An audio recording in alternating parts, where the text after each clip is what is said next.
మన ప్రభువును రక్షకుడైన యేసుక్రీస్తు వారి యొక్క శ్రేష్టమైన నామంలో సాక్ష్యం ఇచ్చేదా యేసయ్య అనేటువంటి ఈ యొక్క ఆధ్యాత్మికమైన కార్యక్రమాన్ని వీక్షిస్తున్నటువంటి వీక్షకులందరికీ మా యొక్క హృదయపూర్వకమైనటువంటి ఆహ్వానం తెలియజేస్తా ఉన్నాము.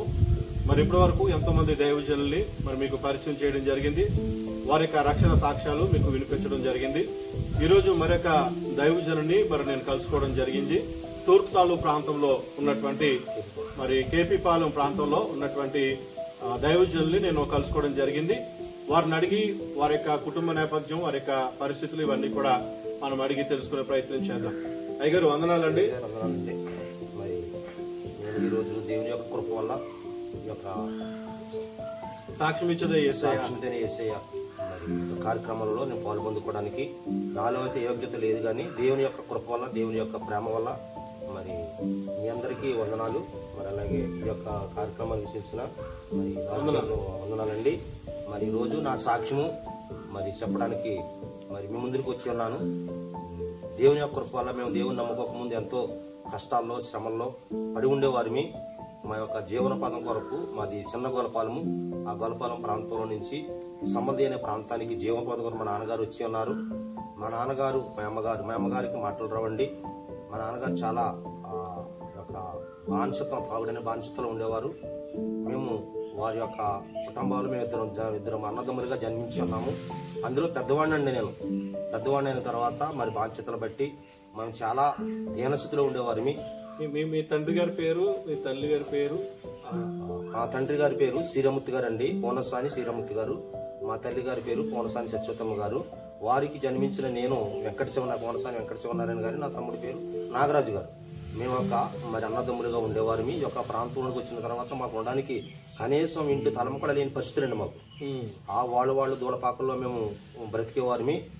అటువంటి మమ్మల్ని మరి ఒక తాగుబోతుగా ఉన్న మా నాన్నగారు వారి కడుపుని మేము పుట్టడము, జన్మించడము, ఈ యొక్క దేవుని కృపలు ఇక్కడ పెరగటము, వర్షాకాలం మేము గలపాలు ఉండేవాళ్ళు, యాసాకాలం మేము వచ్చేవాళ్ళం. వాళ్ళు జీపాతం కొరకు కట్టుకుని ఇక్కడ నివసిస్తుండగా మళ్ళా రాను కొంత మరి యవన కాలం వచ్చేటప్పటికి చిన్నగొల్లపాలెం నుంచి కేపీపాలెం ఈ ప్రాంతానికి మీరు వచ్చేవారు? మా నాన్నగారు నాన్నగారు వాళ్ళ అమ్మగారు మీతో పాటు వాళ్ళు వచ్చేవారు. ఏ పని కొరకు వచ్చేవారు? ఉప్పుమాలు కొరకు అండి. ఉప్పుమాలు కట్టుకుని ఉప్పుమడుల్లో పని చేయడానికి వారు వచ్చేవారు. వాళ్ళు వాడి బిడ్డలు కాబట్టి మేము ఎప్పుడు వారితోనే పట్టుకుండేవారు. మా నాన్నగారు ఎక్కువగా చుట్టకాలము, తాగుడి, చాలా బాసాలని లేదంటే ఏది అన్నీ ఉండే మా నాన్నగారు. అటువంటి కడుపుని మేము జన్మించి మేము చాలా పేదరికం అనుభవించాము. కానీ ఇక్కడికి వచ్చిన తర్వాత కొంత దేవుడి కృప వల్ల మమ్మల్ని ఆ దేవుడు ప్రేమించి మరి అలాగే కొంత రాను పెద్దవారు అయిన తర్వాత మా తాతగారు ఒక కొంత స్థలం ఇచ్చారు. ఆ స్థలంలోనే కట్టుకుని నివసిస్తుండగా మేము యవ్వన కాలంలో మా వివాహం చేయాలి కనుక మా పక్కనే ఉన్న తూర్పుతాళ్ళ యొక్క గ్రామంలో మరి సైపు మోహన్ రావు గారు అనే ఒక అమ్మాయిని నాకు వచ్చి వివాహం జరిగింది. అప్పుడు కొంత ఆస్తులు సంపాదించి ఉన్నాం మా నాన్నగారు. మేము కష్టపడవడం వల్ల దానివల్ల ఆ ఆస్తిని బట్టి ఇచ్చారు తప్ప కానీ మంచితనాన్ని బట్టి ఏమి కాదు. వారి యొక్క పరిస్థితి మా జీవనార్థం గడుపుతుండగా అలాగే మేము సంసారం అనే యాత్రలో 13 సంవత్సరాలు ఉమ్మడి సంసారం చేస్తూ చాలా ఇబ్బంది పడ్డామండి.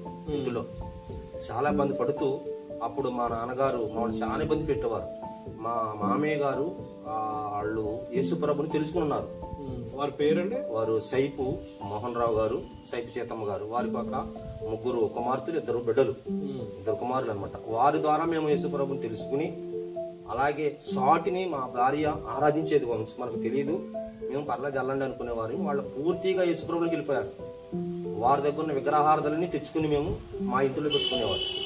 మా ఇంట్లో ఆరాధించుకుంటూ అలాగే మేము కూడా చాలా దేశంలోకి వెళ్ళిపోయాం అన్నమాట. ఆ విగ్రహారాధన ఉండడం వల్ల చాలా దేశంలోకి వెళ్ళిపోయిన తర్వాత అప్పుడు మేము తెలియకుండా మీ సత్యమణి గారి పేరండి? సరస్వతమ్మ గారండి. సరస్వతి గారు. ఆవిడ కూడా చదువుకోలేదు, మేము కూడా చదువుకోలేదు. అలాగే మేము ఎక్కడన్నా వాళ్ళు మా అస్తవారింటి కానీ మీటింగ్లు పెడితే ఆ మీటింగ్కి వెళ్ళేవారు. యేసుప్రభు నేవారు అంతే మీటింగ్కి వెళ్ళి. అంతే తప్ప కానీ మేము పూర్తిగా అంగీకరించలేము. వాళ్ళు తీసేసిన విగ్రహాలు తెచ్చుకుని ఇంట్లో పెట్టుకున్నాం మేము. ఆ విగ్రహాలు పెట్టుకున్న తర్వాత కొంతకాలానికి ఆ మిసెస్ గారు ప్రభుని నమ్ముకోవడం తెలిసిన తర్వాత అలాగే ఇక్కడ మేము తెలియకుండా అక్కడే ఆ ప్రాంతంలోనే ఒక మీటింగ్ పెట్టామన్నమాట.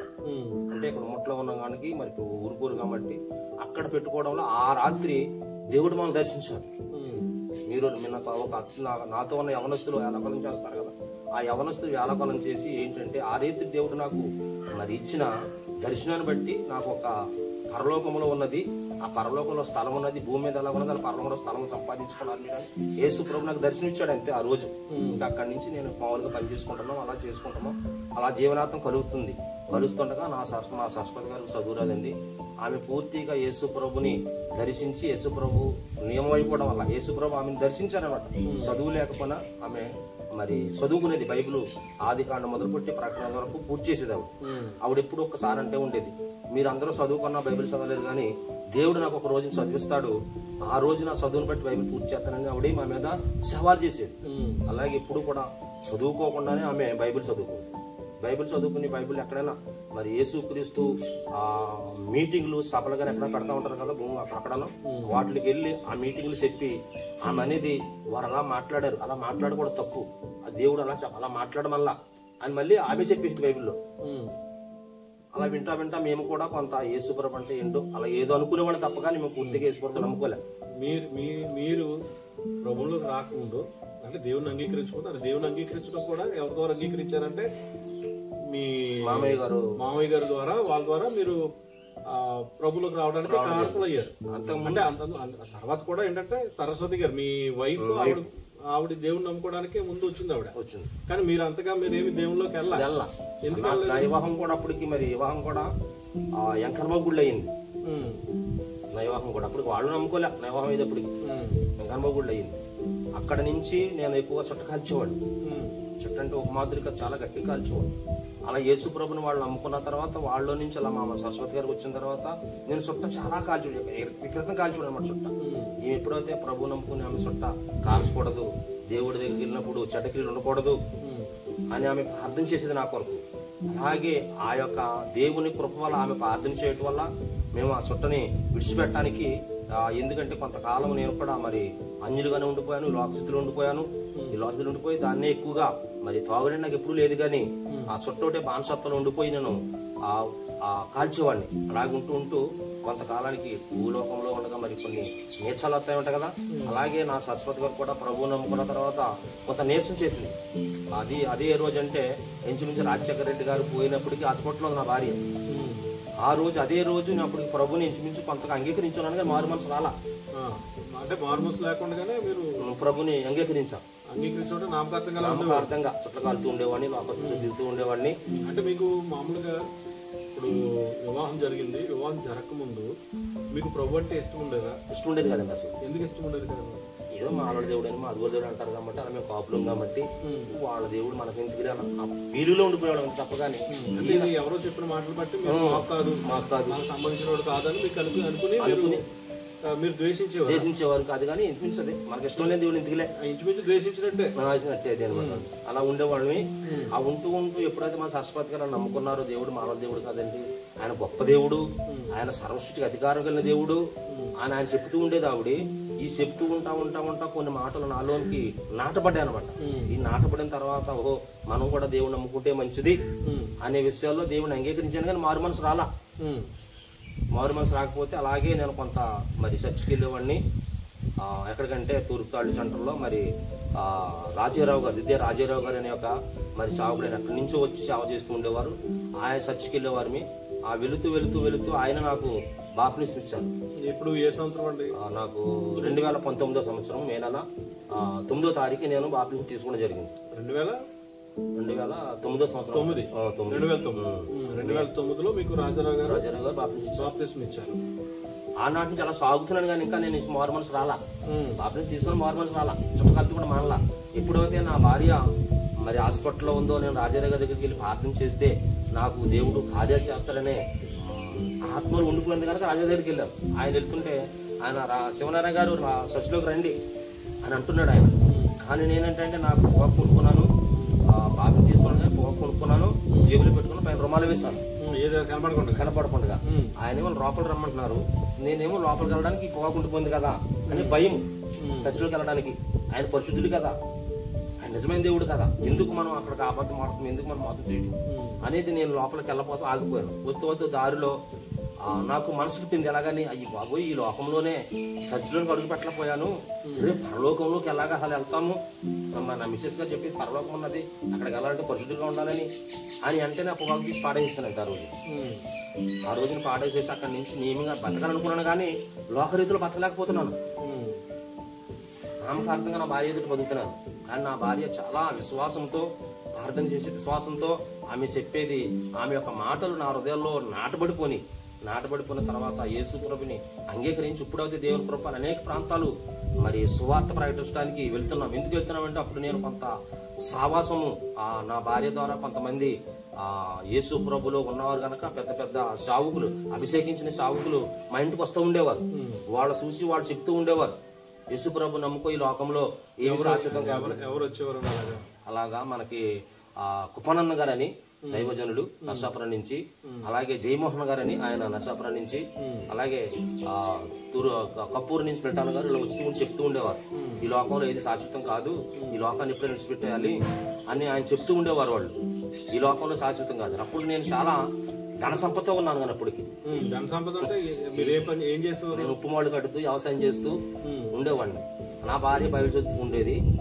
నా భార్య అనేది ఇంచుమించు ఇప్పుడు అలా చెప్తున్నప్పుడు అది ఆ మాట మీకు ఎక్కేవి కానీ మళ్ళీ నామకార్థం విడిచిపెట్టేసేవాడు అనమాట.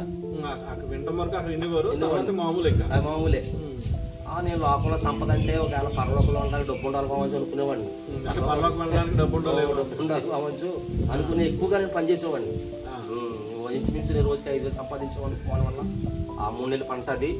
ఆ పంట వల్ల డబ్బు పట్టుకొచ్చి నా భార్య అనేది ఎందుకో నా యొక్క బైబిల్లో నీ యొక్క 5,000 ఒక అక్షరం ఖరీదు కాదు అనేది నా భార్య. ఇదేంటి ఇంతగా కష్టపడి నేను చేస్తుంటే బైబిల్ ఒక మాట అక్షరం కాదన్నావేంటి అని సంపాదన బైబిల్లో ఉన్నటువంటి ఒక అక్షరానికి చెప్పేది. నాకేమనిపించింది అంటే లోకం ఇల్లు కట్టుకోవడానికి కావాలి, పెళ్లి చేయడానికి కావాలి, అన్ని పత్రానికి కావాలి. ఆవిడ మంచిదే, దేవుడిస్తాడు కాదనేది ఆవిడ, దేవుడిస్తాడు మంచిదే. కానీ వాటిని ప్రేమించకూడదు. మనం దేవుడిని ప్రేమించాలి, దాన్ని కళ్ళ చేసిన వాడిని ప్రేమించాలి తప్ప.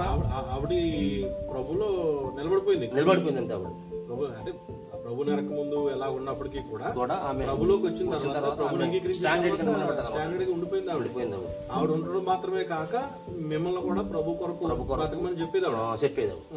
నేను అలా ఉండగా ఆమె మాటలు బట్టి, దేవుని యొక్క ప్రణాళికను బట్టి మనము దేవుని యొక్క సువార్త ప్రకటించడం మంచిది అని ఆమె ఇంచుమించు దేవుని సువార్త ప్రకటించడానికి వెళ్తామంటే ఎంత పైన పెట్టామనేది. మన పనిముచ్చు కాదంటే దేవుడి పరిచయం చేయాలి, అది చాలా పరలోకంలో గొప్ప భాగ్యం అనేది. నేను కూడా ఏంటంటే మనం దేవుని పరిచయం చేస్తున్నాం కానీ నామకార్థంగా చర్చలు కట్టాము, నామకార్థంగా పనిచేస్తున్నాము. కానీ దేవుని పరిచర్యలో సంపూర్ణంగా ఉండాలంటే తర్వాత తెలుస్తుంది మనకి, ఇంతవరకు ముందు తెలిసేది కాదు. ఎందుకంటే మనం బ్రతుకటువంటిది కాబట్టి మానసత్వంలో అన్యుల మధ్య జీవించడం అంటే చాలా కష్టం అనమాట. ఈ అన్యుల మధ్యలో జీవించడం అంటే లోక సంపద కొరకే చూస్తారు, లోక సంపద కంటికి కనపరిచి చూస్తారు. కానీ బైబిల్ మరి మనోనేత్రం తెరబడ్డ వారికి ఎవరికి కూడా తెలుస్తుంది, తెరవడానికి ఎవరు తెలియదు కనుక. అయ్యగారు నేను చెప్తుంది ఏనండి, ఎలాగంటే అపోజిషన్ పౌలు గారు ఎలాగైతే ఈ లోకంలో ఉన్నంతసేపు ఎన్ని హింసలు పెట్టాడో, ఎన్ని ఇబ్బందులు పెట్టాడో, ఆయన నా భార్య చెప్పేది అలాగని పెద్ద అధికారి, ఆయన పెద్ద ఉన్నత ఆయన వాడు. ఆయన ప్రభువుని నమ్ముకోకముందు ప్రభు బిడ్డల్ని హింసించేవాడు. అంటే ఇప్పుడు నాకు అర్థమైంది ఏంటంటే మీ వైఫ్ సరస్వతి గారు ఆవిడ ప్రభులోకి వచ్చిన తర్వాత ఆవిడ మీరు ఏమనుకునేవారంటే ఆవిడ ప్రభు నమ్ముకుంది కదా, ఆవిడకి అలా ముందుకెళ్తే సరిపోద్ది, నేనేదో ఉండనట్టు అలాగా నా పనులు నేను చేసుకుంటూ ఉంటుంది సరిపోద్ది అని అనుకునేవాడిని. అంతే నేను ఆమె చెంగట్కి పర్లోకం పనిచేసి అనుకున్నాను తప్ప కానీ మనం పర్లోకం వెళ్తాం అనుకోలేము. ఆవిడ చెంగట్కి వెళ్ళి సరిపోద్ది అనిపించేది. కానీ ఆమె చెప్పే మాటలు ఏంటంటే పౌలైన గొప్పవాడే, ఆయన తన ఉన్నదంతా పెంట కింద పెంచుకుని సువార్త పర్యటించడం మంచిది అనుకున్నాడు. అటువంటి వ్యక్తులు తయారవ్వాలని నా భార్య ప్రార్థన చేసేది. నా భార్య ప్రార్థన చేసేది తప్ప కానీ నాకు ఇప్పుడు ఇలాగా చెప్పేది కాదు. భార్య ప్రార్థన చేసేది నా గురించి, పౌలు గారు అలా ఉండేవారని ఎదురుగా వచ్చి బైబిల్ తెలుసుకొని చెప్పేది ఆవిడ చెప్పేది. ఇప్పుడు తెలుస్తుంది మనోనేతం తెరవబడ్డ తర్వాత ఆమె చెప్పే మాటలన్నీ కూడా నిజమే. అప్పుడు అలా మేము మా జీవిత నడుపుకుంటూ. ఎంతమంది పిల్లలండి? నాకు పాప, ఓ బాబు. బాబు పెద్దోడండి, పాప చిన్నది. పాపకేమో వివాహం చేశాను, ఇంకా మరి కుమారుడికి వివాహం చేయలేదు. ఇప్పుడు మీరు ప్రభులోకి వచ్చిన తర్వాత, ప్రభులోకి వచ్చారు, అన్ని విడిచిపెట్టేశారు, అన్ని విడిచిపెట్టేసాను. కాబట్టి ఇప్పుడు ఒకప్పుడు అంటే ప్రభు అంటే మీకు పడేది కాదు, ఇష్టం ఉండేది కాదు. కాదు. అంటే మీరు చెప్పిన మాట ఏంటంటే వీళ్ళు యేసు ప్రభు అంటే మాల మాదిగా సంబంధించినటువంటి దేవుడు, అది మనకెందుకు, మన కట్టుకొచ్చి మన ఇంట్లో తగిలించింది దేవుడా అని మీరు ఒకవైపు ఆవిడ మీద అన్న ఇబ్బంది పడేవారా? ఇబ్బంది పడేవాళ్ళు కాదు, ఇప్పుడు ప్రేమనే ప్రేమించేవాడు. కానీ మా ఇంట్లో మా నాన్నగారు మా ఈ యొక్క దేవుడి ద్వారా మా నాన్నగారు ఇబ్బంది పెట్టేవారు. అంటే వీళ్ళు నమ్ముకున్నారు ప్రభుని నమ్ముకున్నారంటే వాళ్ళు ఇబ్బంది పెట్టారు. ఇబ్బందులు అంటే ఎలాగంటే ఇంట్లో కుటుంబంలో సమస్యల్లోనూ కొంత మనకి నలగొట్టాలి అనే ఇబ్బందిగా వాకరంగా మీరు ప్రభుని నమ్ముకున్నారు అంటే ఎలాగంటే వాళ్ళు మాటల ప్రకారంగా లేకపోతే ఏమనేవారు ఒకసారి చెప్తారు? ఏమనేవారు అంటే ఎక్కడో మాలోళ్ళు తీసుకుని దేవుని తట్టుకొచ్చి ఇంటికాడ పెట్టుకున్నారు, మీరు ఇంట్లో పెట్టుకున్నారు, మీరు కూడా అలా మాలోళ్ళతో సావాసం చేస్తున్నారు అని ఇబ్బంది పెట్టేవారు నా తల్లిదండ్రులు. నా తల్లికి మాటలు రావు, మా తల్లికి మాటలు రావు. సరే ఆవిడ మాట్లాడుతూ కూడా నా తండ్రి చాలా దూషించేవాడు అన్నమాట. ఎందుకంటే ఆయన ప్రభు తెలుసుకోలేదు, అప్పుడు తెలుసుకోలేదు. అప్పుడు మేము ఇప్పుడు అలా అంటున్నప్పుడు మీకు కోపం వచ్చేది కదా? కోపం వచ్చేది, కానీ మరి ఇంక దేవుడి యొక్క ప్రణాళిక మనలో ఉండిపోతుంది. దేవుడు మనల్ని బలవంతం చేస్తున్నాడో తెలియదు, కానీ దేవుడు అంటే మాకు చాలా ప్రేమ కలిగింది. అప్పుడు అంతకుముందు మంది దేవుడు తెలియని వాడు, దేవుడు అంటారు కదా దృష్టి తెలుసుకోవాలని. అలాగే దేవుని యొక్క మా సరస్వతి గారు చెప్పిన యొక్క మాటలు, దాని యొక్క మాటలు బట్టి మేము దేవుణ్ణి చాలా ప్రేమించేవాడు. అప్పటికి అంతకుముందు అంటే నేను దూషించేవాడిని. అక్కడి నుంచి నా సరస్వతి గారు చెప్పిన మాటలు దూషించేవారు మేము. ఎందుకంటే ఏదో సావాస పుర్రల బట్టి మనం ఎక్కువ హిందువులో కదా, మనం వాటితో సావాసం చేయడం ఎందుకు, అలాంటిది మీరే నేనే అలాగే అన్నటువంటి మీరే మీ నోటి నుంచి మరి ప్రభు గురించి చెప్పడము, ప్రభు గురించి సాక్షిగా జీవించడం, ఇదంతా కూడా దేవుని ప్రణాళికను మీరు నమ్ముతున్నారు? దేవుని ప్రణాళిక నమ్ముతున్నాను. ఎందుకు నమ్ముతున్నానంటే నా కొడుకు నన్ను కన్నా నా తండ్రే నన్ను దూషించాడు. బయట వాళ్ళకంటే ఇంట్లో అతనే దూషించాడు. దూషించిన తర్వాత అప్పుడు నేను అన్నాను, నా దేవుడు ఎదుట నన్ను ఎప్పుడు సిగ్గుపరచుడు, నా దేవుడు ఎప్పుడు నన్ను సిగ్గుపరచుడు, నేను ఒకప్పుడు నీకు వల్లే నేను సాధించగలుగుతాను అని యేసు ప్రభు మాటలే చెప్పేవాడిని తప్ప, కానీ ఎప్పుడు మా నాన్న మీద తిరగబడడం తిరిగేది కాదు. ఎందుకంటే యేసు ప్రభు ప్రేమ ఏంటంటే దెబ్బలాడుకోమని ఉండదు కదా, క్షమించమని. అటువంటి వ్యక్తులు కూడా నేను క్షమించినట్టుగానే నేను ఎదుట బతికి చూపిస్తాను, జీవించి చూపిస్తాను అన్నట్టుగా ఉంటే, లాస్ట్ వచ్చేవాడికి నేను యేసు ప్రభు మా సరస్వతి గారు సండే స్కూల్ ప్రారంభించి సండే స్కూల్లో కూర్చొని పెడితే మా నాన్నగారు కూడా స్నానం చేసి ఆదివారం నాడు వచ్చి కూర్చునేవారు. కూర్చుండి ఆయనే నన్ను అనుకోడు, ఒరే దేవుడి మాటలు చాలా తీపిగా ఉంటున్నాయి, దేవుడి మాటలు చాలా బాగుంటున్నాయి, ఆ మాటలు నువ్వు కూడా నేర్చుకో అని నన్ను కూడా అని చెప్పేవాడు. అటువంటి దూషించే వ్యక్తే కూర్చుని ఆదివారం మాటలిని ఆ మాటల వల్ల ఆయన కూడా దేవుడి కృప వల్ల మా అమ్మగారికి మా నాన్నగారికి ఇక్కడ కొట్టునుపూడి సత్యవతి అమ్మగారు అని ముందుగా వారికి ముగ్గురికి బాప్టిజం ఇచ్చాము. మేము ఇచ్చాం. ఎవరైతే వాళ్ళు అన్నారో వాళ్ళకి మీరే బాప్టిజం ఇచ్చారు. ఇప్పుడు మీ నాన్నగారిని వచ్చి ఇక్కడ ప్రార్థన జరుగుతుంది, ఇక్కడ ఎందుకు కూర్చోను అని మీరు బలవంతంగా కూర్చోబెట్టారు? ఇప్పుడు కూర్చోబెట్టలే మా నాన్నగారు. ఆయనే ఆదివారం ఈ సండే స్కూల్ పిల్లలను చూసి వెంటనే తలంట్ వేసుకుని మా అమ్మగారు మాట్లాడగా మా అమ్మగారిని కూడా తలంటుకోమని ముగ్గురు ఇద్దరు వచ్చి కూర్చునేవాళ్ళు. అలా కూర్చుంటాను వాళ్ళు, రే దేవుడు చాలా గొప్ప దేవుడు రా మీ దేవుడు, వారికి వారు వచ్చి కూర్చొని మాటలు చెప్తున్నారు. నీ దేవుడు గొప్ప దేవుడు రా, నువ్వు ప్రార్థన చేస్తుంటే నా నెత్తి మీద ఏదో బరువు అంత దిగిపోయినట్టు ఉంటుంది, నా గుండెలో బరువు దిగిపోయినట్టు ఉంటుంది అని మన నాన్నగారే. అలా అంటున్నప్పుడు మీకు ఏమనిపించేది? దేవుడు నాలో ఉన్నాడు కావచ్చు అనే ఫీలింగ్ వచ్చేది నాకు తప్ప, కానీ నేను ఎదటి వారిని ఎప్పుడు దూషించడం కానీ సంతోషంగా దేవుని యొక్క ఆనందం ఏంటంటే అదే సంతోషం అనమాట. ఇలా నేను చేస్తుంటే నాలోని దేవుడు వచ్చి ప్రార్థన చేస్తుంటే దేవుడే కార్యం జరిగిస్తున్నాడు. అటువంటి వ్యక్తి అసలు మా నాన్నగారు అంటే మీరు చూసి ఉంటారు. ఇప్పుడు 6 అడుగులు అయ్యన్ బాబుడు, ఎవరైనా ఇక్కడ జడిసేవారు తప్ప, కానీ తన యొక్క తాగుడు వల్ల, తన యొక్క టాంకర్ వల్ల, తన యొక్క మరి బలం వల్ల అందరూ జడిసేవారు. అసలు ఎవరు తనకు ఎదురిచ్చేవారు ఉండేవారు కాదు. అటువంటి ఆయన యేసుప్రభు గురించి ఆయనే ఒకసారి పక్కనంతా ఉండేవారు. ఆయన కూడా ప్రకటించారు. ఎవరు అంటే మా పెద్ద అబ్బాయి నమ్ముకున్న దేవుడు చాలా గొప్ప దేవుడు, నేను కూడా వెళ్తున్నాను. అంత వ్యతిరేకించినటువంటి ఆయన అంత ధైర్యంగా నిలబడి చెప్తున్నప్పుడు మీకు ఎలా ఆశ్చర్యం అనిపించింది? అసలు నాకే ఆశ్చర్యం అనిపించింది. ఒక రోజుని హాస్పిటల్కి తీసుకెళ్ళిన హాస్పిటల్లో మన ముసెస్కల్ గ్రౌండ్ లో పెద్ద మీటింగ్ ఉంది కదా, ఆ మీటింగ్ పెడతంటే ఎవరు వచ్చి పెట్టారు రోజు పెద్ద మీటింగ్ అనమాట. ఆ రోజుని తీసుకొచ్చి నేను ఆ మీటింగ్ కూర్చొని పెడితే, ఇటువంటి మీటింగ్లో విన్నావా నువ్వు, అందుకనే యేసుప్రభు ప్రకటిస్తున్నావు, ఇప్పుడైనా అనుకోవడం మీటింగ్ తీసుకొని అడిగాను నా నాన్నగారు. మా నాన్న అలాగా నేను ఇంచుమించు మా నాన్నగారు ఒక మాట, మా నాన్నగారికి బాప్తిస్తుంది, మా అమ్మగారు బాప్తిస్తుంది, అతను ఇంకా బాగా బలపడ్డాను అనమాట. మీ చేతులతోటే వారికి ఇచ్చారు. ఇంకా నాకు బలపడ్డా. ఎలా పడ్డానంటే నా పక్కనే వాళ్ళ కొడుకు పుట్టే నేను ఆయనకు బాప్తిజం ఇచ్చాను. పరలోకంలో ఒక వ్యక్తిని సంపాదించడానికి మనకు ఆనందం. ఇప్పుడు ఇలా కొనసాగుతూ ఉంది, ఎంత బాగుంది అనుకోండి. ఇప్పుడు మీ మిస్సెస్ ఆవిడ ఉన్నారండి? ఇప్పుడు ఆవిడ లేరండి. ఆవిడ ఇంచుమించు 2000 అదే కరోనా వచ్చిన తర్వాత అప్పుడు 3వ సంవత్సరం అండి ఆవిడ లోకాలు విడిచిపెట్టారు. ప్రభు సన్నిధికి ఎలా జరిగిందండి? ఆవిడకి చాలా అదే ఆవిడ ప్రభులో ఇంచుమించు చాలా బలంగా ఉండేది. ఆ ప్రభు అంటే ఆమె మాటలు అసలు ఎవరు వర్ణించలేరు అన్నమాట, అలాంటి మాటలు వర్ణించేది. మరి ఇప్పుడు ఆవిడ ప్రభు సన్నిధికి వెళ్ళిపోయారు. ఎలా వెళ్ళారంటే ఎలాగ జరిగింది అది? ఆవిడకి కొద్ది నీరసం చేసిన తర్వాత భీమవరం హాస్పిటల్ తీసుకెళ్తే, ఆ భీమవరం హాస్పిటల్లో ఆయన గోపాలరావు గారు ఏమన్నారంటే, ఎందుకు తీసుకొచ్చారండి, నీరసం తగ్గిపోయిన తర్వాత మీకు డబ్బు ఎక్కువైపోయిందని అడిగారు. లేదండి, ఈ రాత్రికి మేము ప్రార్థన చేసాము, రాత్రి అంతా ఈ రాత్రికి మేము కొంటాము, మీరు ఐసులో పెట్టండి అంటే ఆయనే అన్నాడు, ఎందుకు డబ్బు ఎక్కువైపోయింది ఐసులో పెట్టమన్నారు. అటువంటి వ్యక్తే మళ్ళీ ఒక అరగంట తీసుకొచ్చి ఒక అరగంట పిలిచి, అయ్యా మీరు ఏ పని చేస్తారు ఫాస్ట్ గా అంటే ఆయన అన్నాడు, అయ్యా మనిషికి అంత లోపల బాగానే ఉంది కానీ శరీరం సహకరించట్లేదు, బీబీ డౌన్ అయిపోతుంది, మనం ఏమీ చేయలేం, బీబీ రేజ్ అవుతే మనిషి బతుకుతుంది, బీబీ డౌన్ అయిపోతే మనం చెప్పలేం మనం, అందుకని మీరు పక్కన వైద్యం చేస్తాను, మీరు ప్రార్థన చేయండి అన్నారు. అలా ఇద్దరం ఆయన వైద్యం చేస్తాను, ప్రార్థన చేస్తాను. అలాగే ఆమె ఈ లోకానికి పని విడిచి వెళ్ళిపోయిన తర్వాత ఆమె ఆకారం ఒకే మాట, ఆమె ఏమన్నదంటే, ఆ యేసు ప్రభులో నేను ఎప్పుడు నియమంగా బ్రతికాను, పరిశుద్ధంగా బ్రతికాను, మీరు కూడా యేసు ప్రభుని అంగీకరించారు కనుక యేసు ప్రభుని ఎప్పుడు ప్రార్థన చేస్తూనే ఉండండి, అది పరలోకంలో కలుసుకుందాం అని చెప్పారు. పరలోకంలో కలుసుకుందాం అంటే మరణ పడక మీద ఉండే ఉన్నప్పటికీ కూడా ఆవిడ మీకు ఆ విధమైనటువంటి మాటలు చెప్పారు. ఇప్పుడు ఆవిడ మీ కళ్ళ ముందే ప్రభు సన్నిధికి, ఇప్పుడు మీకు ఎలా అనిపించింది?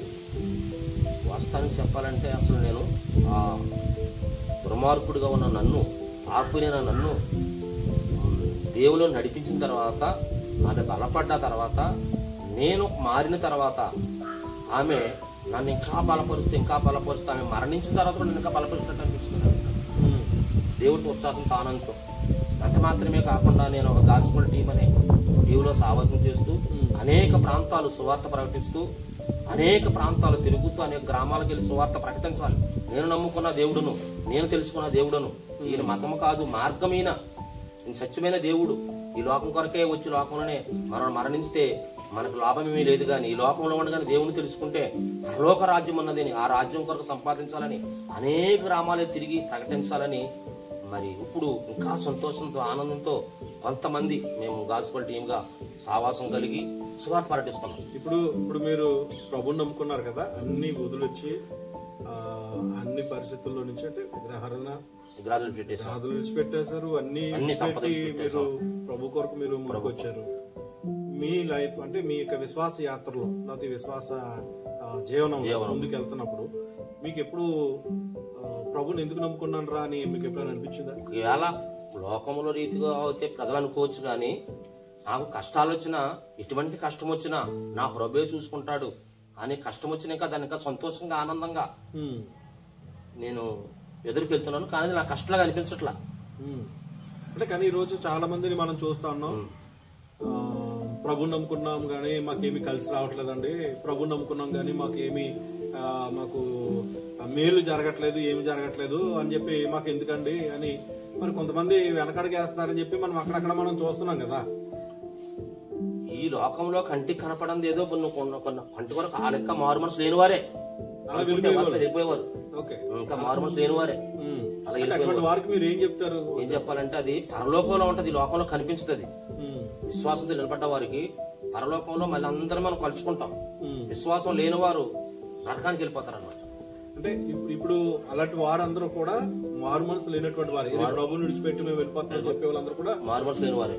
మరి ఒకవేళ అలాగ ఉన్నటువంటి వారు ధైర్యంగా నిలబడతారంటారా? ధైర్యంగా నిలబడతారా ప్రభు కొరకు? ధైర్యంగా ఎటువంటి వారు అంటే మేము వెనక్కి వెళ్ళాం, కష్టాలు వచ్చినా, ఇబ్బందులు వచ్చినా, ఇరుకులు వచ్చినా, మీకులాగా ఇప్పుడు మాకు ఇబ్బంది వచ్చినా లేదంటే నేను ప్రభు చూసుకుంటాడని మీరు ప్రభులో నిలబడ్డారు కదా, అలా నిలబడాలని మీరు అంటారా అన్నాను. నిలబడాలండి, అలా నిలబడితే ఫలితం ఉంటుంది.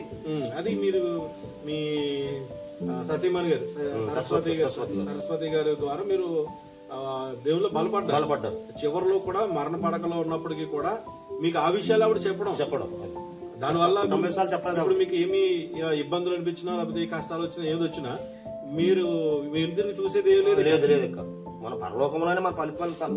ఇప్పుడు అలా వెనక్కి వెళ్ళిపోయిన వారు పరలోకాన్ని చూడలేరు. స్టాండర్డ్ నిలబడ్డ వారు పరలోకాన్ని సంపాదించుకుంటారు. మెయిన్ లోకంలో ఎంత సంపాదించినా ఈ లోకాన్ని విడిచిపెట్టేయాలి. మెయిన్ పరలోకం సంపాదించుకోవాలి.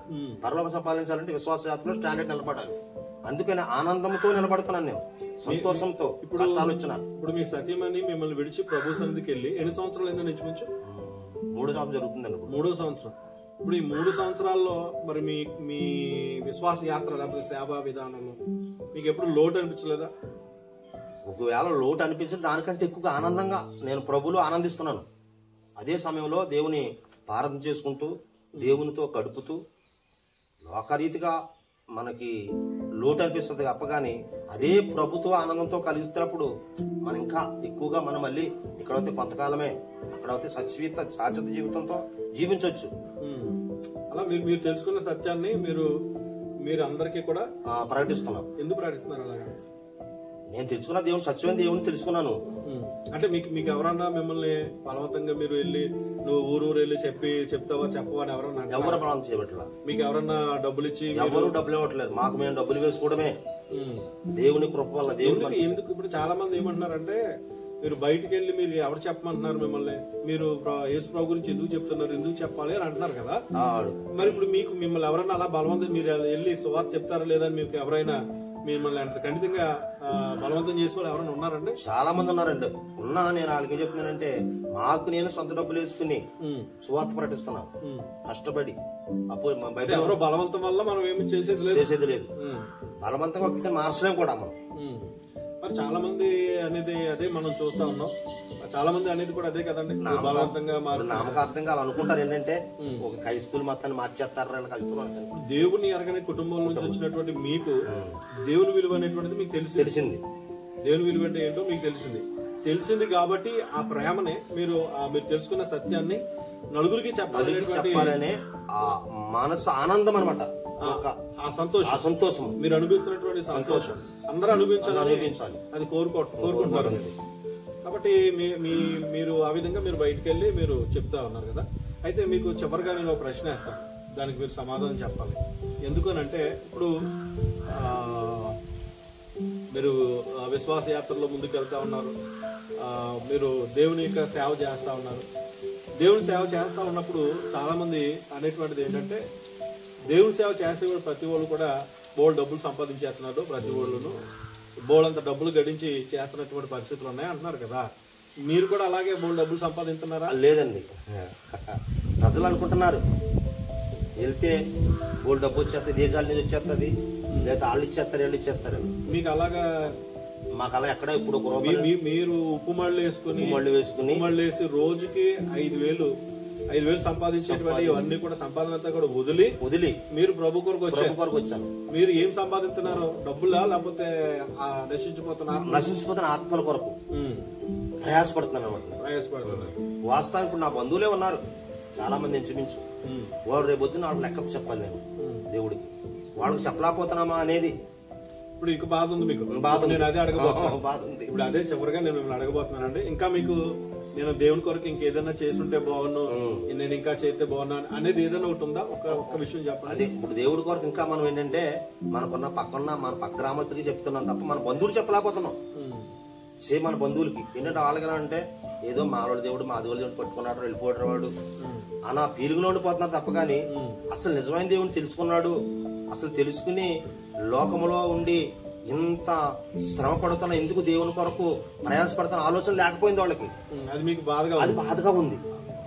బాధగా ఉంది. ఎందుకంటే మనకు ఎలా ఉన్నదంటే, అయ్యో ఈ లోకంలో శ్రమలు పడ చేసి ప్రభు వారే వచ్చి భూమి మీద దేవాదేవుడే సృష్టికర్తే భూమి మీదకి వచ్చి 33 సంవత్సరాలు జీవించి ఆయన మనందరి కొరకు మరి ఛాలెంజ్ గా నీతికి పరిశుద్ధతకి ఆయన జీవించి మరణించి లేచి మరణములు ఇచ్చిన దేవుడినే ఈ రోజు దూషణగా చూస్తున్నారు తప్పగానే అసలు ఎందుకు ఇలా పోని మనవాడే దేవుడు ప్రకటిస్తున్నాడు, ఎందుకు మనం అంగీకరించకూడదనే మనసు లేదని బాధపడుతున్నాను.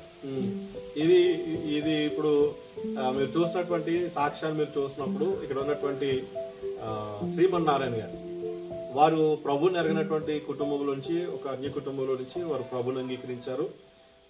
రోజుకు ఒక 5,000 రూపాయలు సంపాదించేటువంటి ఆయన మరి విగ్రహారాధన గాని భయంకరమైనటువంటి స్థితిలో ఆయన ఉండేవారు. ఎందుకంటే ఎక్కువ విషయాలు చెప్పడానికి సమయం లేక మరి కొన్ని విషయాలు ప్రాముఖ్యమైనటువంటి విషయాలు వారు చెప్పారు. అలాంటిది అవన్నీ కూడా విడిచిపెట్టి వారు ప్రభు కొరకు వచ్చి ఈ రోజున సతీమణి గారు మరి సరస్వతి గారు లేకపోయినా ఆవిడ ఎంతగానో మరి ఈయనకి దేవుని గురించినటువంటి మాటలు చెప్పి ఆయన్ని బలపరచడం, మరి ఆవిడ మరణించి లేక ప్రభు సన్నిధికి వెళ్ళి 3 సంవత్సరాలు అయినప్పటికీ కూడా మరి ఇంకా ఎక్కువగా మరి ఈయన తెలుసుకున్నటువంటి సత్యం అనేక మందికి తెలియజేస్తూ మరి ఊరు వాడ అనేకమైనటువంటి గ్రామాలు పల్లెలు పట్టణాలు అన్ని కూడా తిరుగుతూ యూత్ గాస్పల్ టీం అనేటువంటి మరి ఒక మా టీం ద్వారా టీంలో ఒక సభ్యునిగా మరి వాళ్ళు ఉండి ఆ ప్రాంతాలన్నీ కూడా వారు తిరుగుతూ మరి ప్రభు ప్రేమను వారు ప్రకటిస్తా ఉన్నారు. అయ్యా ఈ రోజు మీరు మీకు విలువైనటువంటి సాక్ష్యాన్ని తెలియజేసినందుకు సాక్ష్యం ఇచ్చిన యేసయ్య అనేటువంటి మా యొక్క ఛానల్ ద్వారా మీకు నా యొక్క హృదయపూర్వకమైనటువంటి వందనాలు తెలియజేస్తున్నాను. దేవుడు మిమ్మల్ని ఇంకా ఆయనకు పరిచయంలో ముందుకు కొనసాగింపు చేయాలని మరి దేవుడు మీకు ఇంకా బలమనిచ్చి శక్తినిచ్చి నడిపించాలని నేను మనసారా కోరుకుంటూ మీకు నేను వందనాలు తెలియజేస్తా ఉన్నానండి. దేవుడు మిమ్మల్ని దీవించును గాక. మీకు కూడా వందనాలు. మరి ఈ కార్యక్రమంలో కూడా మరి తెలిపినందుకు మరి మా యొక్క సాక్ష్యం ద్వారా అనేక మంది మారాలని అనేక మంది దేవుని తెలుసుకోవాలని మరి చేతులు జోడించి మరి మనం చేస్తున్న ఈ యొక్క సాక్ష్యాన్ని ఉన్న వారందరూ కూడా పరలోక రాజ్యములో మనందరం ఒక్కసారి కలుసుకుంటామని మరి ఈ కార్యక్రమాన్ని నిర్వహించిన మరి రాజు గారిని బట్టి అలాగే ప్రభుని బట్టి దేవుని స్తుతిస్తూ వందనాలు. మీకు అందరికీ కూడా నా యొక్క హృదయపూర్వకమైన వందనాలు తెలియజేస్తున్నాను. ఒకవేళ ఈ సాక్ష్యాన్ని చూసినటువంటి వారు మీరు ఎవరైనా ఒకవేళ ఛానల్ సబ్స్క్రైబ్ చేసుకోవాల్సి వస్తే మీరు సబ్స్క్రైబ్ చేసుకోండి. అలాగే ఇతరులకు కూడా మీరు తెలియపరచండి. ఈ కార్యక్రమాల కొరకు మీరు ప్రార్థించవలసిందిగా మీకు మనవి చేస్తూ దేవుని చిత్తమైతే మరొక సహోదరుని లేక దైవజనుని నేను కలుసుకుని వారి యొక్క సాక్ష్యాలు కూడా నేను మీకు వినిపించే పనిలో మరి ముందు కొనసాగుతారని మీకు తెలియజేస్తూ ఇక మాటలు ఇంతతో ముగిస్తా ఉన్నా. దేవుడు మనందరినీ దీవించును గాక. ఆమేన్. ఆమేన్.